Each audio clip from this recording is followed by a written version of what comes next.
Le 6 février 1912, à 8 heures du matin, le tailleur autrichien Reichelt se prépare à expérimenter, du haut du premier étage de la Tour Eiffel, son dispositif d'homme volant.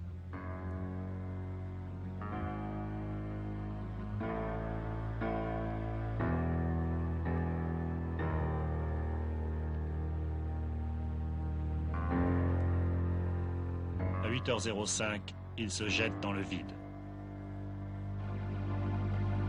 Il fait un trou de 14 cm dans le sol. À lui, aux milliers d'autres qui sont morts en rêvant de voler, nous dédions cette série.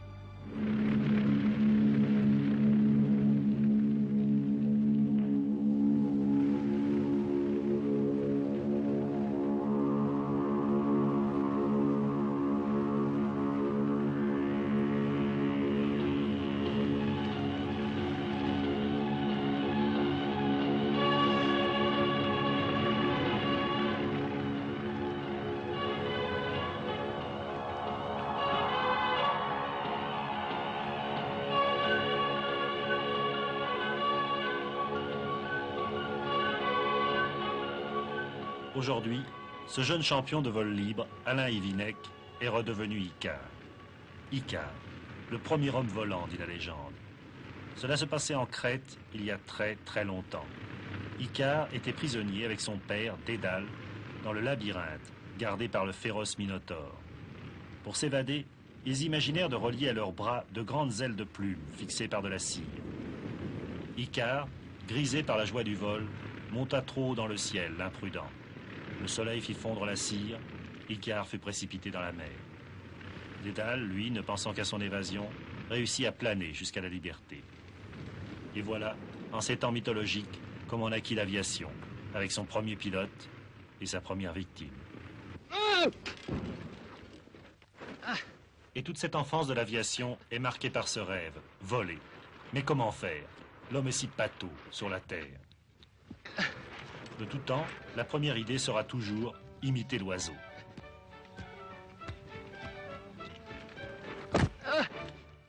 Que d'efforts pathétiques, que d'inventions plus baroques les unes que les autres. Que d'inventeurs fous ou moins fous. L'histoire a oublié leur nom. Le premier dont l'histoire se souvienne, c'est un grand peintre qui se voulait ingénieur, Léonard de Vinci. Son imagination était inépuisable. Il dessina d'étranges objets volants, à partir d'études sur l'oiseau ou la chauve-souris. Des dessins et des maquettes conservés au musée du Clos Lucé sur la Loire par un jeune amateur, Jean Saint-Brie. Voilà une étrange machine. Vous remarquez que les ailes sont dessinées par la chauve-souris, toujours, inspirées de la chauve-souris. Et c'est un système d'ailes à vol battant. Léonard s'est dit, si l'oiseau arrive à voler en battant des ailes, pourquoi pas l'homme? Et alors vous voyez que cette machine, l'homme est étendu à plat ventre, avec ses mains, il élève, par un système de courroies et de poulies, il élève les ailes et d'un coup de pied bien sec, il les abaisse. Un bricoleur anglais a essayé, avant-guerre, de reconstituer cet appareil de 1495. Voici le résultat. Léonard de Vinci n'avait pas trouvé la solution. Après lui, 3 expériences assez étonnantes. Le premier, c'est un jésuite. Il invente un petit bateau, 4 boules de cuivre. Il imagine que si on fait le vide à l'intérieur, on va faire élever le bateau. Il a une voile, il a des rames en forme de voile également, et il espère se déplacer. Une des premières idées d'engin plus léger que l'air par Francesco Lana, jésuite à Brescia, en Italie, 1670. On en revient pourtant vite à l'imitation de l'oiseau, avec Beignet, un serrurier de Sablé dans la Sarthe, 1678. Avec le marquis de Bacqueville, il plane au-dessus de la Seine et s'écrase sur un bateau lavoir, 1742. Et voici qu'à Versailles, le roi Louis XVI va assister à un drôle de spectacle. La démonstration d'un engin entièrement nouveau. On ne parle que de ça à la cour. C'est en papier, dit-on. C'est impossible. Mais si, ce sont des fabricants de papier qui ont construit ça. Ils s'appellent comment? Les frères Montgolfier. La montgolfière, véritablement, c'est une nouveauté extraordinaire. Exactement comme celle-ci, rien de très différent. C'est un ballon sous lequel on fait chauffer de l'air, et comme vous savez que l'air chaud est plus léger que l'air froid, on s'élève comme ça avec. Pour cette première royale, les frères Montgolfier ont préféré envoyer en l'air un mouton, un coq et un canard qui redescendront sains et saufs. Alors pourquoi pas des hommes? Il y a deux volontaires pour le premier voyage aérien de l'histoire. Ces deux téméraires s'appellent Pilâtre de Rosiers et le marquis d'Arlande. Ils arrivent, leur ballon est prêt, c'est au château de la Muette. Toute la foule de Paris est là, émue. Le ballon est prêt. Ils emportent la paille qu'il leur faut et la laine qu'il leur faut pour le brûler. Et Pilâtre de Rosiers et le marquis d'Arlande vont faire comme moi. Ils montent dans ce ballon.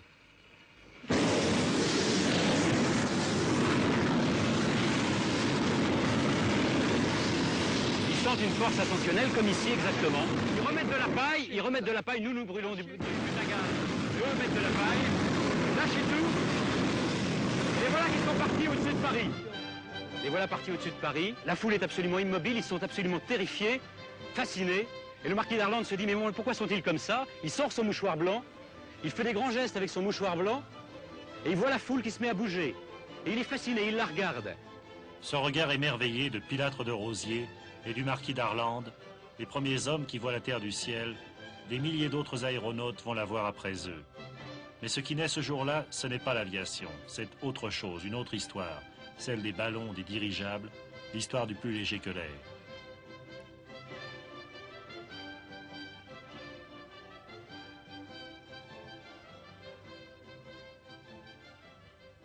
Tout le 19e siècle en sera imprégné de cette histoire. Rappelez-vous, 5 semaines en ballon. Mais le cher Jules Verne rêvait aussi au plus lourd que l'air. Robur le Conquérant veut dominer le monde avec le premier vaisseau aérien. Voler, quel effort prodigieux, tout au long du 19e siècle, vers l'engin piloté, le plus lourd que l'air. C'est le siècle des machines, et ce qu'il faut trouver, c'est la machine volante. Toutes ces recherches, le musée de l'air de Paris en garde les plans, les maquettes, les modèles réduits, souvent très étranges. L'Ariel, de l'anglais William Henson. Il fait avancer les idées sur les structures, invente les longerons, les nervures, en 1847. Les recherches sur les formes des ailes, celle du français Félix du Temple, 1857. Celle du russe Teletchev, 1867. Celle du lieutenant Renard, qui imagine que plus il y aura d'ailes, mieux ça vaudra. L'expérience prouvera plus tard que ce n'est pas forcément vrai. Et combien de drames dans tout ça? Alphonse Pénaud, il trouve toutes les solutions. L'hélice à pas variable, le train escamotable. Personne ne l'écoute. Il se suicide à 30 ans, en 1880. Aurait-il été le premier à voler? Les Russes affirment que c'est Modjaïski le premier, en 1884, avec cet engin qu'ils ont reconstitué. Pour les Français, le premier qui est volé, c'est Adair, en 1890. C'est le premier avion au monde qui a réussi un décollage du sol avec un pilote à bord. Vous êtes affirmatif? Ah oui, ça, il n'y a absolument aucun doute.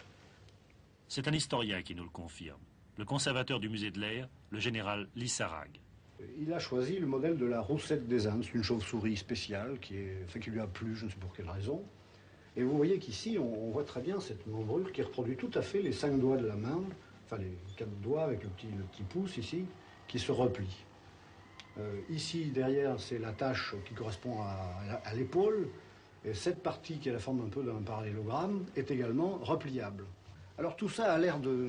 On se demande si c'est sérieux ou pas. En fait, Adair était quand même un ingénieur et un mécanicien tout à fait extraordinaire. Clément Adair, c'est vrai que c'est un inventeur génial. Vous devriez penser à lui tous les jours en décrochant le combiné de votre téléphone. C'est lui qui l'a inventé. Mais c'est aussi un esprit tourmenté, brumeux, empli de fantasmes. Cette chauve-souris mécanique qu'il expérimente le 9 octobre 1890 au château d'Armainvilliers, près de Paris, en voici une maquette due à l'ingénieur Chanson. Comme le moteur à explosion n'existait pas encore, Adair avait fabriqué un petit moteur à vapeur. Une merveille de mécanique. 4 cylindres, 20 chevaux, un entourage de sécurité en terre réfractaire. Devant témoin, Adair fit un bond de 50 mètres, à quelques centimètres du sol.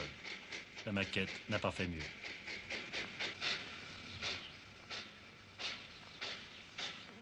Sept ans plus tard, en travaillant jour et nuit, Adair présente son œuvre la plus ambitieuse, un bimoteur. 2 machines à vapeur de 20 chevaux, une envergure de 16 mètres, un poids de 400 kilos seulement. Nous sommes au camp de Satory, le 14 octobre 1897. Adair est venu présenter sa machine aux militaires français et aux officiels.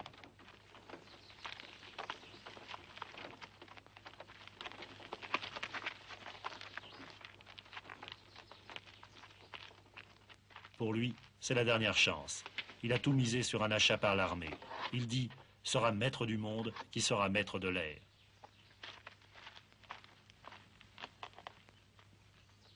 Il donne la vapeur et les grandes hélices qui ressemblent à des plumes d'oiseaux exotiques se mettent en marche.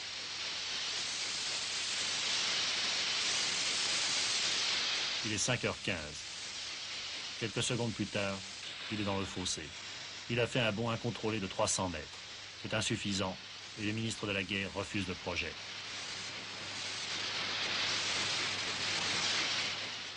Aujourd'hui, la grande chauve-souris d'Adair repose dans cette cathédrale de la science qu'est le Conservatoire des Arts et Métiers. Voler, pas voler, peu importe. Il avait fait avancer les choses, lui aussi, à sa manière. Et surtout, il nous avait fait un beau cadeau, le nom de son engin. Il l'avait baptisé Avion, une trouvaille. Après Adair, en cette fin du 19e siècle, les planeurs d'Otto Lilienthal. Encore une forme étrange? Non, ne vous y trompez pas. C'est le véritable ancêtre de tous les hommes volants, comme Alain Hyvinec.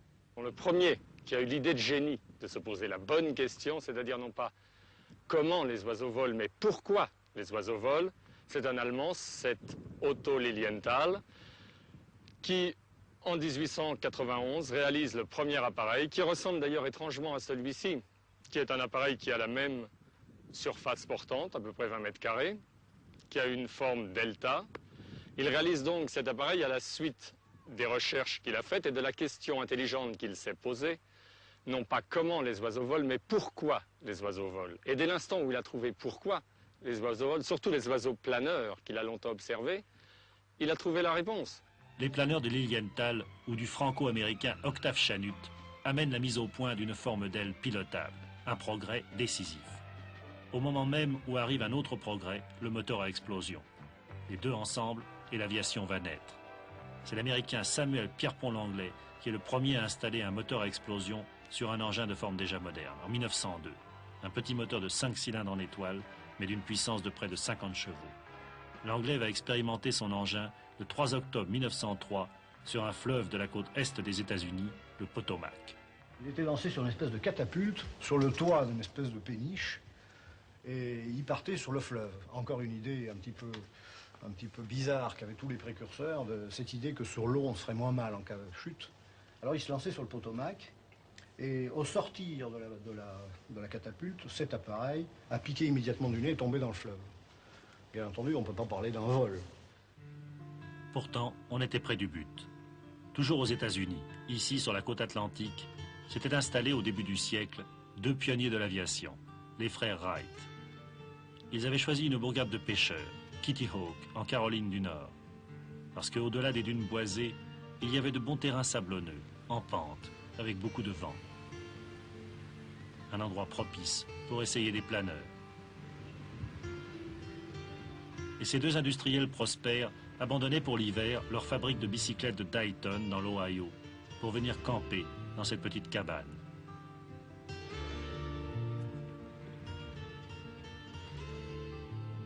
Rien n'a changé depuis 1903. Les gens qui habitaient là n'étaient pas préoccupés de confort. Ils travaillaient sans relâche, obsédés par l'inconnu, par l'énormité des problèmes à résoudre. Et si un autre trouvait avant eux la solution, ils se précipitaient avec fièvre sur toutes les publications du monde entier, toute une documentation que leur envoyait le grand Octave Chanute. Ils voulaient être les premiers à faire voler un vrai avion, avec un vrai moteur. Dans l'atelier naissait petit à petit quelque chose d'original, de jamais vu, une forme nouvelle. Ils allaient maintenant essayer leur engin. Nous étions en décembre 1903. Wilbur Wright avait 36 ans. Il était l'aîné, mais peut-on dire le patron. Il partageait tout avec son frère Orville, 32 ans, qui avait peut-être une meilleure formation d'ingénieur. Mais mieux encore qu'une association fraternelle, c'était une équipe. Mais écoutons Orville Wright. Oui, le voici. Grâce à un jeune Américain, Heywood Howell, qui consacre sa vie à l'étude et au souvenir des Wright. Il a mis le costume d'Orville et nous dit ce qu'a dit Orville, ses propres paroles. En décembre 1903, nous avions mis au point notre machine. Vous allez voir ce que c'était. Le voilà, notre appareil. La forme générale était déjà celle de notre planeur de 1902. La grande nouveauté, c'était le moteur. Un 4 cylindres. Ce n'était pas un très bon moteur. Il pesait 80 kg et ne produisait que 12 chevaux. Personne n'avait pu nous en fournir un meilleur. Alors, nous avions fabriqué celui-là nous-mêmes. Le radiateur à eau pour refroidir le moteur. Il ne marchait pas très bien non plus. Pour des raisons de sécurité, nous avions préféré avoir un petit réservoir d'essence. Ce cylindre-là, il contenait 2 litres. Pas de quoi voler très longtemps. Les hélices sont à l'arrière de l'avion. Elles tournent en sens inverse, l'une de l'autre. Nous pensions que ça pouvait aider à stabiliser l'avion.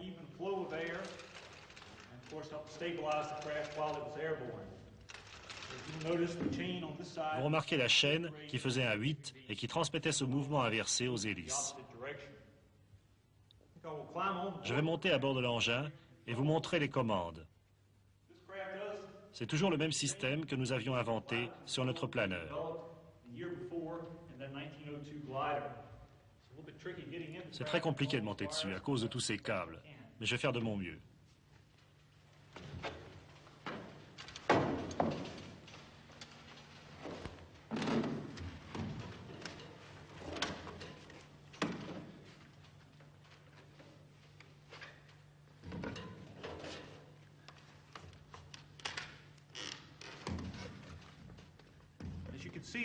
Comme vous pouvez le voir, il n'y avait pas de siège sur notre première machine. On allait voler couché, avec les hanches prises dans ce dispositif. Avec un mouvement très simple des hanches, on modifiait l'inclinaison des ailes, ou on faisait tourner le gouvernail de direction derrière moi. Comme ça, on pouvait incliner l'avion ou le faire aller à droite ou à gauche. Pour monter ou descendre, il fallait actionner ce levier qui commande ses plans de profondeur, là, devant moi.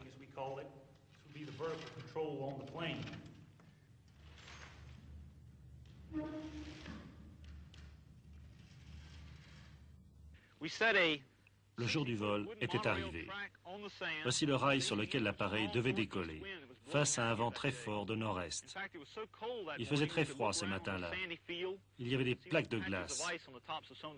Nous avons pensé remettre le vol à plus tard, attendre de meilleures conditions, mais nous avons réalisé que nous étions déjà le 17 décembre. Noël approchait. Nous devions rentrer à Dayton, passer les fêtes en famille. Alors nous avons sorti l'engin, vérifié tout. Ensuite, nous avons jeté une pièce de monnaie en l'air pour tirer au sort qui serait le premier homme à voler. J'ai gagné. Ça allait être moi.